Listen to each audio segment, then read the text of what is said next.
Hi everyone. Today we are going to do section 13.1, which is transformations of rational functions. We are going to start off by graphing the parent function of a rational function.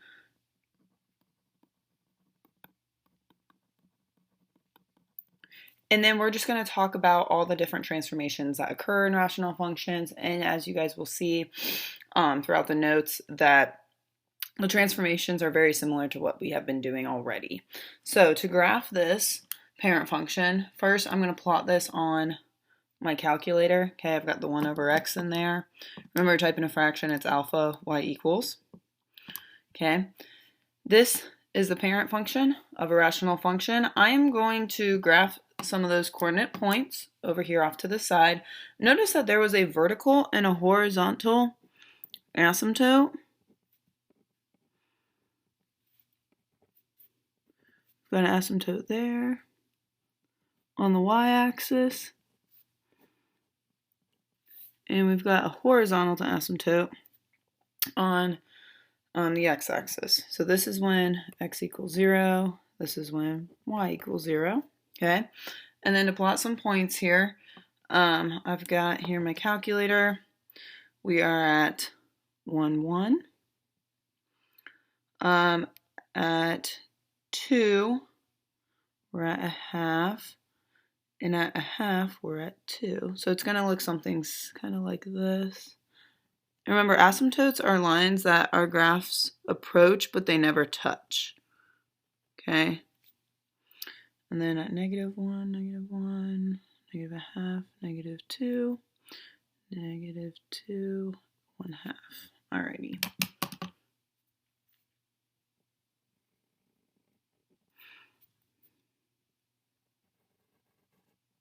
Okay, so there's my parent function of a rational function. Now, let's graph this h of x function. H of x is 5 over x. Let's see what that does when we graph that in our calculator. So on the y2 screen, I'm going to hit alpha y equals.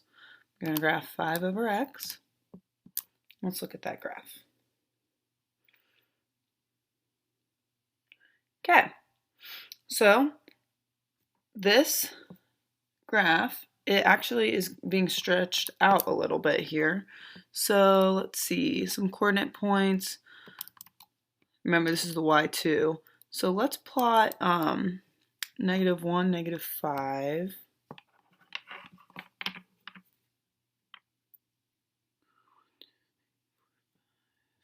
Okay, and at -1/2. Okay, we're off the graph if we do that one. Let's do -2.5.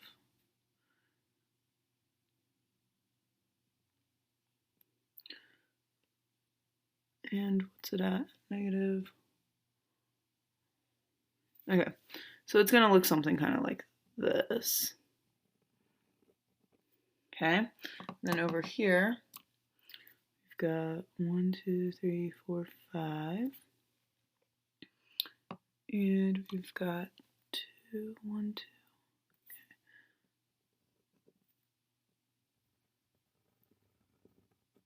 All right, so we've got something like that, okay?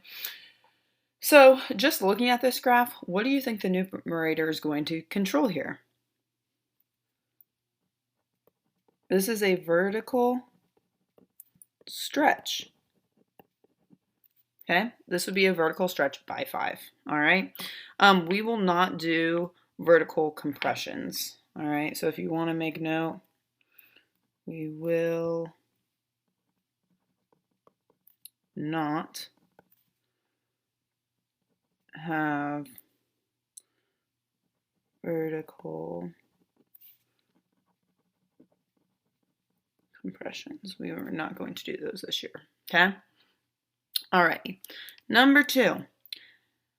On the same axis on the calculator, graph each of these. So I'm not going to actually plot these points here, but I want to show you on the calculator what's going to happen. Real quick, I did forget to mention, notice how my vertical and my horizontal asymptote did not change when I had the vertical stretch and compression. Or when I had the vertical stretch, okay? So just be aware of that. So those stayed the same. Okay, sorry, let's go back down here. So I'm going to type this into my calculator, the g of x function. I'm going to keep my parent function in there just so we can compare. This is 1 over x minus 3. So my parent function is here showing up in blue. And then the g of x function showing up in red. Okay, notice that the vertical asymptote shifted. Okay, what do you think this transformation does right here? So when you add or subtract in the denominator, that is going to control if your graph is going to move left or right. Okay, if you have a plus, x plus a number, you're moving to the left, x minus a number, you're actually going to be moving to the right. And that is going to control your vertical asymptote. Okay? Which you guys could see here. Notice that the vertical asymptote shifted 3 to the right. And at x equals 3, where is it? There's an error for the g of x function. Okay? That's why. Alrighty. Now, let's graph this g of x. It's 1 over x plus 3. So when we add and subtract from the 1 of x, we want to see what that controls. So let's go ahead and type this guy in. So I want to take that out. I just hit delete. I'm going to add 3 because it's on the outside. Okay, let's graph it. Parent function. Ooh, okay. So what transformation do you guys think this 3 on the outside is going to do? Good, it's going to shift your graph up 3, 1, 2, 3, and that controls your horizontal asymptote. So when we add and subtract from the parent function, it's going to tell us if our graph moves up or down. If it's plus a number, we're moving up. If it's minus a number, we're going to move down. Okay? And this is the horizontal asymptote. Alrighty. Okay. Now let's graph this function, this f of x function, over here to the right. So this is y equals, I'm actually just going to graph it down here. So this is negative alpha y equals, let's get that fraction in there. Got my parent function. And what do you guys think this transformation is? When we have a negative in the numerator, what do you guys think that transformation does?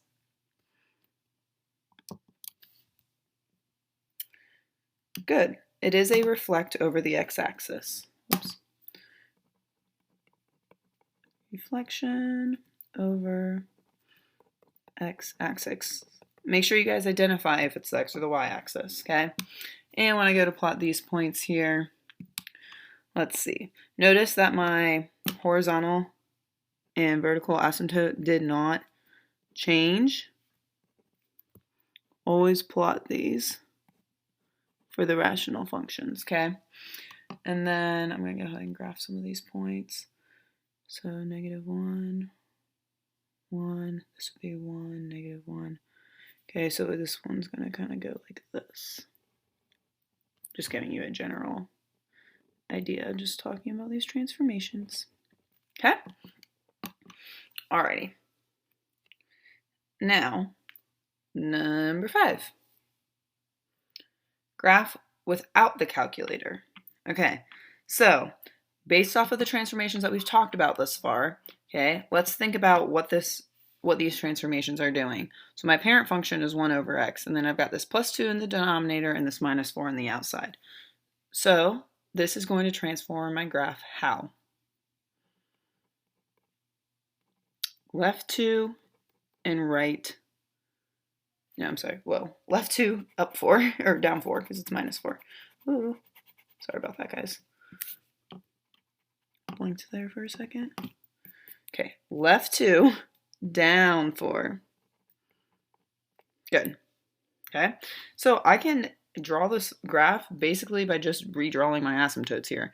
So my vertical asymptote is going to move left 2. It's now going to be here. My horizontal asymptote moves down 4. 1, 2, 3, 4.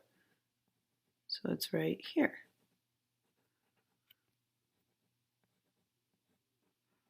Okay, and then I can draw a quick little sketch of my graph.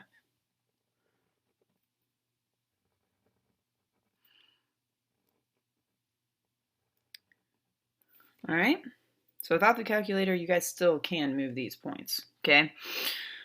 Alrighty, let's talk about the end behavior of this graph. So, the end behavior is going to look a little more than what we have been doing thus far, okay, with end behavior.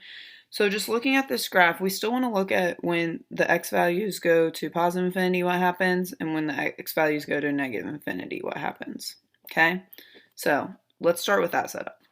So as x goes to positive infinity, that's going to be over here, right? As my x values go towards the positive direction, okay, these y values get smaller and smaller, but they approach what y value? -4, okay? And they're approaching that coming from the top. So we put this like little plus sign to show that it's coming from the positive direction. Okay, and as the x values go towards negative infinity, so that'd be over here, the y values still approach -4, but it's coming up from the bottom. So we're going to say a little negative sign right there. So this determines the direction that you're coming from, okay? Now, also realize we have x values that don't touch -2, but they approach -2. So we would write this as x approaches -2 from the right, and as x approaches -2 from the left. This is from the right and from the left, okay? And then we would fill in what the y values do.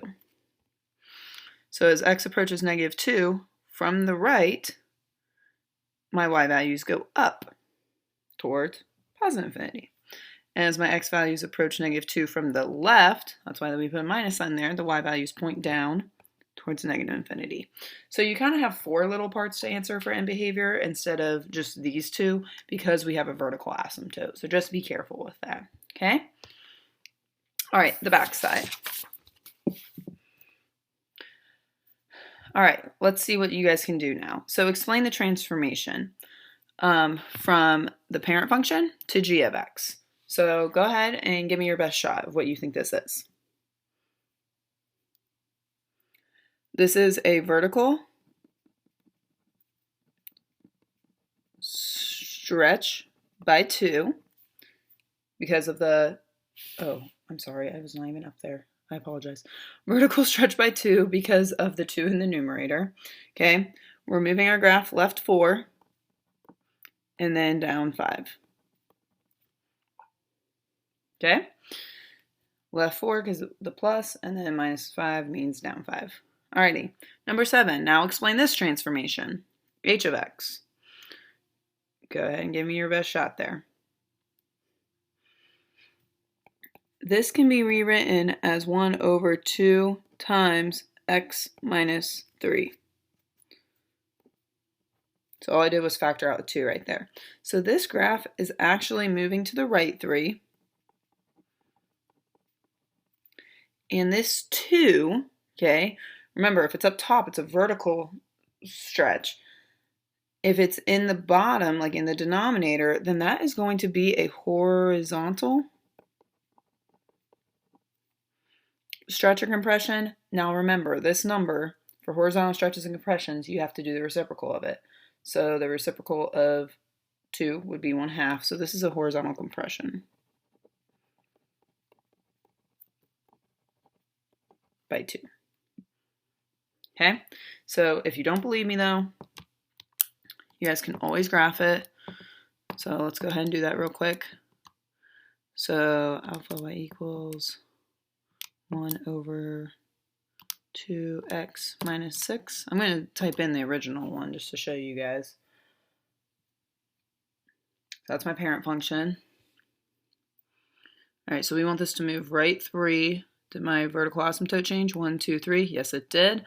Okay, and then it was being vertically compressed by 2. So it looks a little skinnier from that blue one. Alrighty? All right, number 8. Write the equation of the transformation from f of x, 1 over x, to m of x as described. So go ahead and read that and see if you guys can come up by yourself with what you think this equation is going to look like.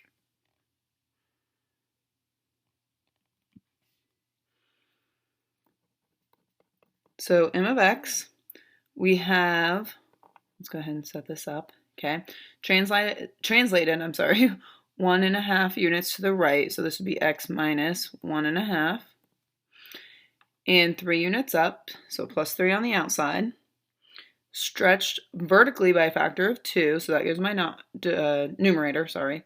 And compressed horizontally by a factor of 2. That's going to go out here in the denominator, okay? You could leave your answer like this, or if you wanted to, you could simplify this, okay? So this would be, another way to write this would be m of x equals, and a reflection over the x-axis. I forgot about that little negative right there. My apologies. Okay, so this would be negative 2 over 2x minus 3 plus 3. So these, either one, I would accept as your answer, okay? Alrighty, lastly, we have finding x and y intercepts. Some rational functions do not have x and or y intercepts. This is how we will find them when they do. So find the x and the y intercepts if they exist. Okay, so just back with your knowledge, thinking about how to find x and y intercepts. If I want to find an x intercept, I'm going to plug in 0 for y and solve for that x value. If I want to find a y-intercept, I'm going to plug 0 in for x and solve for y. So that's exactly what we're going to do. So x-intercept, this is going to be the work, plug 0 in for y. So I get 4 over x squared minus 2x plus 10. All right, and you can think of this as 0 over 1, that's still 0. Okay, that's me being a mathematician, not a magician. So I'm going to go ahead and cross multiply here since I have 2 fractions equal to each other. So 0 times all that is 0 equals 4 times 1 is 4. 0 does not equal 4, so we do not have any x-intercepts. So no x-intercepts. Okay, now let's look at the y-intercepts. Now I'm going to plug 0 in for x. So y equals 4 over 0 squared minus 2 times 0 plus 10, which gives me 4 over 10, which equals 2/5. So my y-intercept is at 0, 2/5. Okay? So no x-intercepts, and that y-intercept is 0, 2/5. Alrighty, number 10. Alright, x-intercept, same process. So plug 0 in for y, x squared minus 5x minus 6 all over x squared minus 4x plus 3. I'm going to write this 0 over 1 so I can cross multiply again. So 0 times that is 0 equals 1 times all of that is just all of that. Okay, now to solve for my x values, I'm just going to go ahead and factor this. So I get x times x, factors of 6 that add or subtract to get negative 5. Let's see, that'd be minus 6 plus 1. Negative 6 plus 1 is negative 5. Good. So x equals 6 and negative 1. So that would be, whoops, not negative 6. My apologies. 6, 0, and negative 1, 0. Those are my x-intercepts. Now to find the y-intercept. Okay. I'm going to have y equals, now if I plug 0 in for these x's, I'm going to get 0 minus 6 all over 0 minus 0 plus 3, which will give me negative 6 over 3, which y then equals negative 2. So that'd be 0, negative 2. Okay? All right. Thanks for listening in, guys.